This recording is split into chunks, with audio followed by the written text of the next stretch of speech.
Un groupe de criminels s'apprête à braquer une banque. Tout est planifié et bien pensé, mais c'est sans compter sur la visite d'un utilisateur inattendu qui peut faire capoter tous leurs plans. Un groupe de voleurs planifie le cambriolage d'une banque fermée. Dans l'un des coffres-forts se trouve une centaine de millions de dollars. Les voleurs sont dans une voiture garée devant la banque. Ils attendent le signal du conducteur pour démarrer l'opération et commencer le braquage. C'est alors que le chauffeur aperçoit un homme qui marche sur l'autre trottoir. Il porte un costume noir, des lunettes et une mallette. Il trouve cela suspect, et encore plus lorsque l'homme mystérieux le fixe pendant quelques secondes, puis continue son chemin et entre dans la banque. Lorsque l'homme mystérieux accepte, un agent s'approche de lui et lui dit que la banque est fermée. L'homme est un révérend et dit à l'agent qu'il veut déposer son argent dans son coffre-fort, ce à quoi l'agent répond que ce ne sera pas possible, car non seulement la banque est fermée, mais tous ses clients doivent vider leur coffre-fort. Sinon, les autorités fédérales prendront toutes leurs affaires et les contacteront au bout d'un certain temps. En entendant cela, l'homme demande à retirer tout son argent sur le champ. C'est alors qu'un client en colère et le directeur de la banque quittent le bureau. Il s'agit de Madame Waymax. Le directeur de la banque s'approche de l'homme à la veste et lui dit qu'il doit attendre, car il a un autre rendez-vous et lui désigne une femme assise. C'est Cynthia. L'homme s'approche d'elle et, après l'avoir regardée avec insistance, la convainc de lui céder son siège. À l'extérieur de l'établissement, les voleurs décident de commencer le cambriolage. Ils mettent des masques de squelettes et sortent de la voiture armée. Ils pénètrent dans la banque et tentent de ligoter toutes les personnes présentes. Cynthia parvient à cacher un téléphone dans ses poches avant qu'il ne l'attache. Les voleurs comptent les personnes présentes et se rendent compte qu'il en manque deux, le directeur et l'homme mystérieux. Ils ouvrent le coffre-fort pour prendre tout ce qui se trouve dans le casier de l'homme. C'est à ce moment-là que le directeur entend soudain des coups de feu dans la banque. C'est à ce moment que le prêtre en profite pour sortir ses affaires sans être vu. Le contenu de la boîte s'avère être des bocaux avec des yeux à l'intérieur. L'homme mystérieux s'appelle Bernard, un meurtrier connu pour arracher les yeux de ses victimes. Il le fait pour les offrir à son Dieu, car les yeux sont la fenêtre de l'âme. Le gérant arrive sur les lieux et rencontre les voleurs. Le chef de ce groupe est Paul. Il le reconnaît, car le gérant est son jeune frère, Danny. Il s'excuse auprès de son frère pour le vol et enlève son masque. Les caméras étant éteintes depuis un moment, il n'y a aucun problème à ce qu'il révèle son identité. Et Tracy se dirige vers la chambre forte pour capturer le dernier otage et s'emparer de tout l'argent qui s'y trouve. Deux membres de la bande emmènent les otages dans une autre pièce et les gardent. L'intention de deux membres du gang est de tuer les otages afin de ne pas laisser de témoins. Ce qui, pour Ajay, ne semble pas correct, puisque Paul avait spécifiquement dit « pas de victimes », alors que les justiciers quittent la pièce où sont retenus les otages. Cynthia sort son téléphone. C'est l'occasion pour Danny d'appeler le 911. Et malgré le retour des assaillants, il parvient à ranger l'appareil à temps. Pendant ce temps, ailleurs, après avoir commandé son déjeuner, l'inspecteur Pascal reçoit un appel pour récupérer le signal de détresse dans une banque locale. Tracy, quant à elle, parvient à forcer le coffre-fort et à en retirer tout l'argent qu'elle peut. Elle le met dans les sacs, mais alors qu'elle s'apprête à partir, elle entend un bruit étrange provenant d'une bouche d'aération. C'est Bernard qui se cachait là. Elle le menace avec son arme et il lui dit qu'il a ce qu'il est venu chercher, de le laisser partir. Elle pense que l'homme a de l'argent dans son sac et le fouille. Le tueur en profite pour la frapper et lui arracher son arme. Elle tente de se défendre, mais il parvient à la maîtriser. Une fois qu'elle est maîtrisée, il lui dit qu'il ne lui reste que quelques minutes à vivre avant qu'il ne la tue.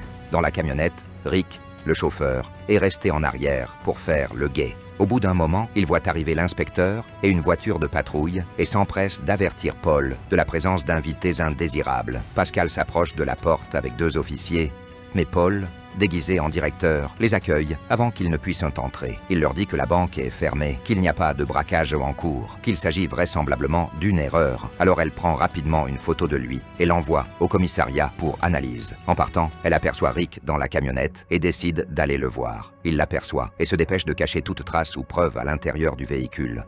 L'inspecteur lui demande de sortir du véhicule, ce à quoi il s'oppose.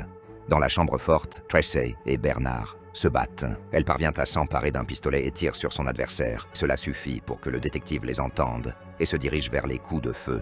Paniqué, Rick ouvre la porte du van. Paul, voyant que Rick a besoin d'aide, ouvre la porte pour le laisser rentrer. Il sort une arme pour tirer sur les flics. Il n'est cependant pas assez rapide, car Pascal parvient à l'attraper en lui tirant dessus à 2 reprises avant qu'il n'ouvre le feu. Paul s'en aperçoit et demande à se mettre à l'abri pour pouvoir y annoncer Rick. Une fois à l'intérieur de la banque, le meneur repense à la situation et dit à Biggs qu'il est temps de mettre en œuvre le plan B, activer un ascenseur qui les mènera à une sortie secrète. Ailleurs, Tracy se vide de son sang dans la chambre forte. Bernard en profite pour lui arracher les yeux et elle meurt au bout d'un moment. L'un d'eux réalise que c'est peut-être Danny, le frère de Paul, qui a appelé la police. Biggs les quitte, puis marque un mur et commence à le frapper avec la hache.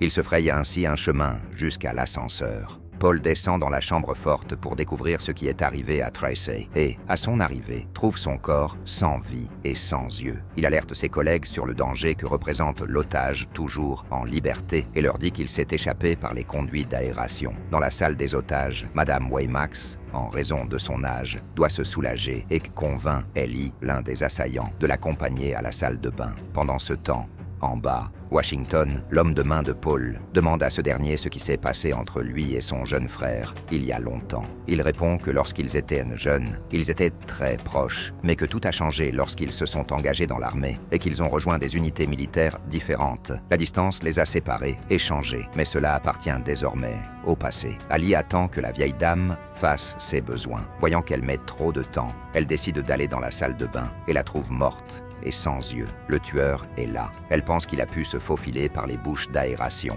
Mais au moment où elle se retourne, Bernard l'attrape par les épaules et la fait tomber rapidement au-dessus d'elle et lui plonge un couteau dans la poitrine, la tuant sur le coup. AJ et les otages entendent des bruits provenant des conduits. Au même moment, des renforts de police arrivent. Ils encerclent la banque et établissent un périmètre de sécurité. Paul contacte AJ et lui demande des informations sur la situation. Il lui dit qu'Ali n'est pas revenue des toilettes et qu'elle a probablement été tuée par l'otage en cavale, ce qui inquiète beaucoup Paul. La police parvient à trouver la fréquence utilisée par les assaillants pour communiquer. L'inspecteur entend la conversation et comprend que les voleurs ne sont pas seulement en difficulté, mais aussi enfermés avec le tueur en série Bernard, qui est la cible de l'officier depuis longtemps. Elle sait que le sort qui attend les voleurs est la mort tant que Bernard est en liberté. Désespéré, Paul sort désarmé pour parler et négocier avec Pascal. Elle l'interroge sur le nombre d'otages et d'assaillants. Il ignore ses questions et formule ses exigences. Un bus et un médecin pour son partenaire, Rick. Sinon, il fera assassiner les otages. Elle se demande comment un homme qui a survécu à une guerre, une fois celle-ci terminée, n'a pas refait sa vie au lieu de se tourner vers le crime. L'inspecteur accède à sa demande, mais en échange, il lui remet les otages ainsi qu'à son équipe. Après la conversation, Pascal ordonne à 2 de ses agents d'infiltrer la banque par une fenêtre arrière et de lui faire un rapport sur la situation à l'intérieur. Paul entre dans la banque et envoie Biggs avec AJ pour préparer les otages. Alors qu'il les prépare, Biggs découvre que Danny s'est prodigué les premiers soins. Il le convainc donc de stabiliser Rick, qui agonise, jusqu'à l'arrivée du médecin. À l'extérieur de la banque, Pascal rencontre son patron. Ils discutent de la demande de Paul. Alors qu'ils discutent, une voiture noire s'arrête à côté d'eux. Il s'agit en fait des forces spéciales du SWAT. Le chef du groupe, Sinclair, il explique qu'il essaie d'attraper Paul depuis des années. L'agent veut savoir pourquoi il a voulu cambrioler la banque si elle était fermée. Sinclair répond qu'il y a 100 millions d'argent du cartel dans la chambre forte.